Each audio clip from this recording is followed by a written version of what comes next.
Hey everyone, what's up? Welcome back to the garden. Today we are going to be looking at sowing our dahlia seeds. Now, if you have been following along here on the channel, you know last year we grew a ton of dahlias, lots and lots of them here in the backyard, and we collected the seeds from them. The seeds were collected from various pods at various points.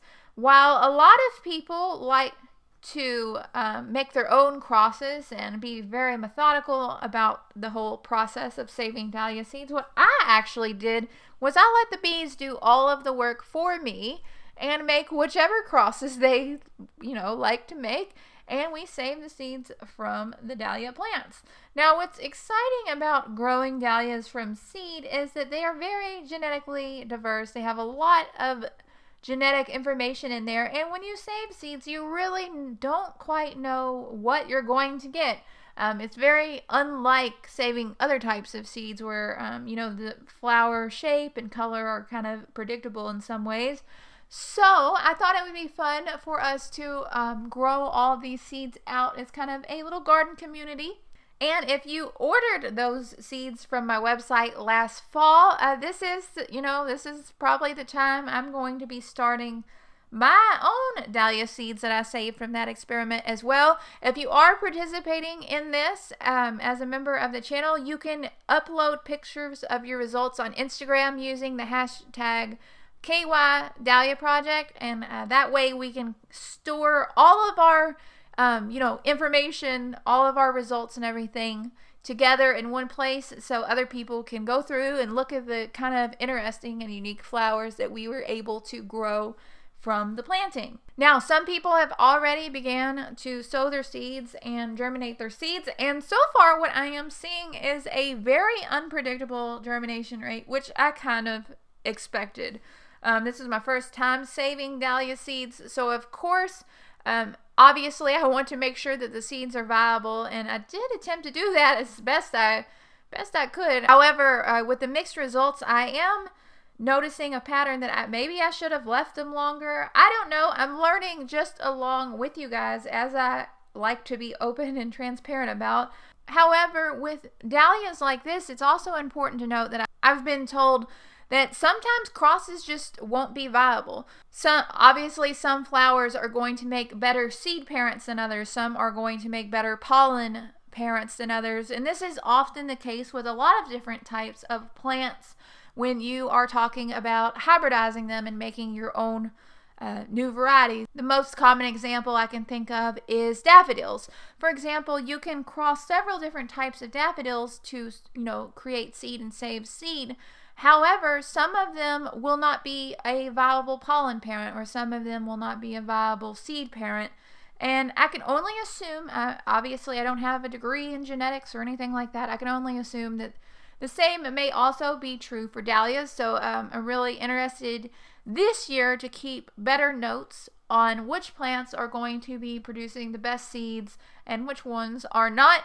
So I do appreciate every single one of you guys who are participating in this for, helping me kind of keep track of what is working and what is not. So I'm thankful for that. That being said, if you do get a packet of seed that just does not germinate well or grow well, just email me and let me know, and I'll give you a refund for your shipping costs. I know the seeds last year we had free packets of seeds. Just let me know if you want your dollar back, because I understand that's a total bummer when things don't exactly work out as we wanted them to. As always, I always want this to be a good experience for everyone and a fun experience, and I'm not looking to, get one over on anybody or anything like that. So getting right into this, the process of starting the seeds is going to be fairly simple. You have a few options. Of course, you can start them indoors under grow lights. I personally have very, very little experience starting things under grow lights, so I'm not going to talk about that here. I'm sure you can find information on that here on YouTube from someone. I'm sorry, it's just, I don't feel confident enough to talk about that. However, the method I am going to be using is the winter sowing method.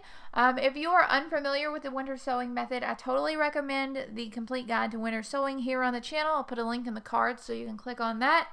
But rather than using milk jugs and everything, since I do grow on a little bit of a larger scale here, I am just going to first grab one of my seed trays, and I'm just going to put a little bit of recycled paper down on the bottom, scrap paper, scratch paper, whatever.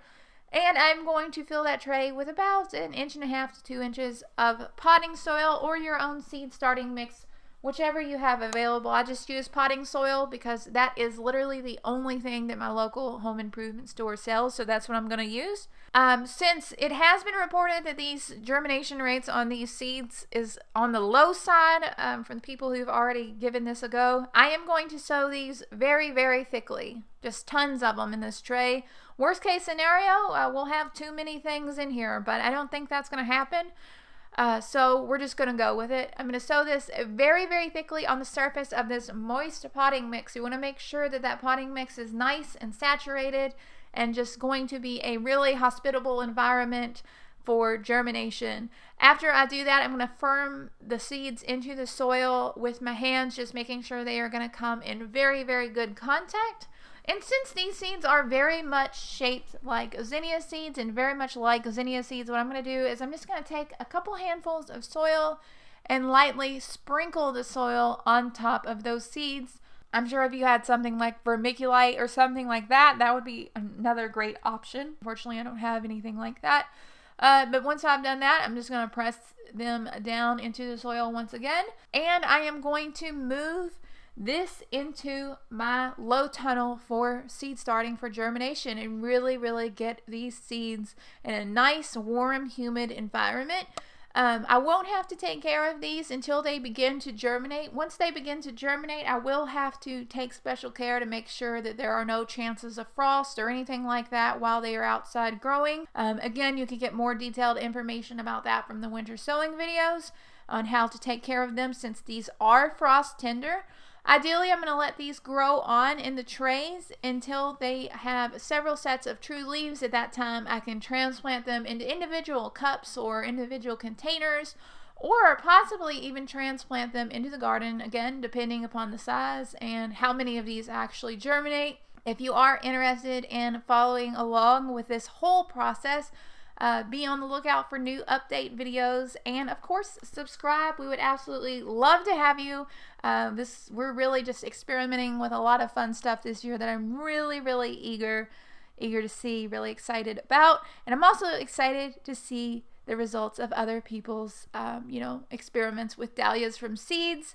Other dahlias from seeds, like for example the Bishop's Children mix, can also be grown in this manner. Those are more reliable in terms of germination simply because of the type they are and the fact that they come true to seed, or fairly true to seed, enough to grow from a seed packet. So the germination rates on those you can expect to be really good. Again, this seed saving from our large dahlias is the exception to this.